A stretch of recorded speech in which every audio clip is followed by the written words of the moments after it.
આયુષ્યમાન સુધીની વ્યવસ્થા માન્ય નરેન્દ્રભાઈએ કરી છે અને આનો લાભ દરેક જણે લીધો છે। આજે કેટલાય વર્ષો પછી અહીંયા બધા જ આપણે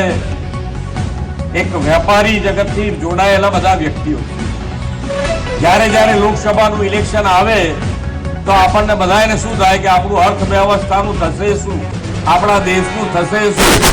આવી ચર્ચા હર હંમેશ આપણે લોકસભાના ઇલેક્શન વખતે કરી છે અને બધાને એમ હતું કે આપણા દેશનું સારું કંઈ ફેર પડે એવો લાગતો નથી, ક્યાંય કંઈ સુધારો થાય એવો લાગતો નથી। પણ જો એક નેતૃત્વ આપણને મળ્યું,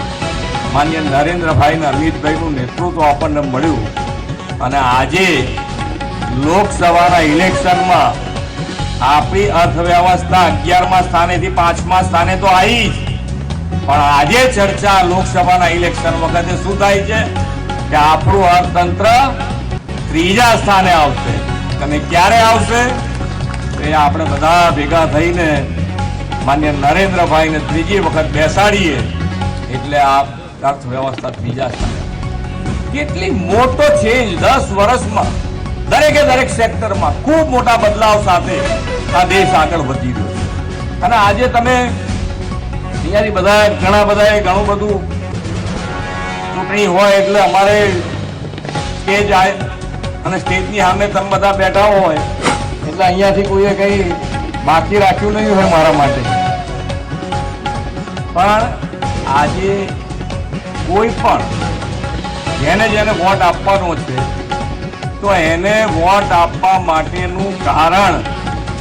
અને એ કારણ ભારતીય જનતા પાર્ટી તરફ આપવાનું કારણ પૂરેપૂરું ક્લેરિટી સાથે દરેકના મગજમાં છે। આ બહુ મોટી સ્થિતિ, કેટલાય વર્ષો પછી તમે આજે દરેક જણ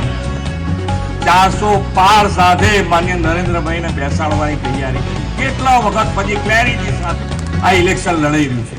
કે ભાઈ હવે આપણે માન્ય નરેન્દ્રભાઈને 400 પાર સાથે બેસાડીશું। 10 વર્ષનું તો છે જ હિસાબ, 10 વર્ષમાં જે કર્યું એ બધું છે, સાથે સાથે હવે આવનાર 25 વર્ષમાં આપણે શું કરવાનું છે, વિકસિત ભારત અને વિકસિત ભારત માટે વિકસિત ગુજરાત અને વિકસિત ભારતનો રોડ મેપ પણ આજે તૈયાર છે।